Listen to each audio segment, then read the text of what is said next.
Good morning, dear students. Children, you have already started writing notes for Unit 8, Dipa Karmarkar, Reaching for the Stars. In today's class, we will be continuing remaining notes. Let's start today's class with question and answers. Question and answers. First question. What did little Dipa love to do? Answer. Little Dipa loved to jump and climb trees. Second question. When did Dipa start learning gymnastics? Answer. Dipa started learning gymnastics when she was 5 years old.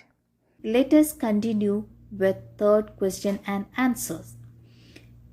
Question. What awards did Dipa win? Answer.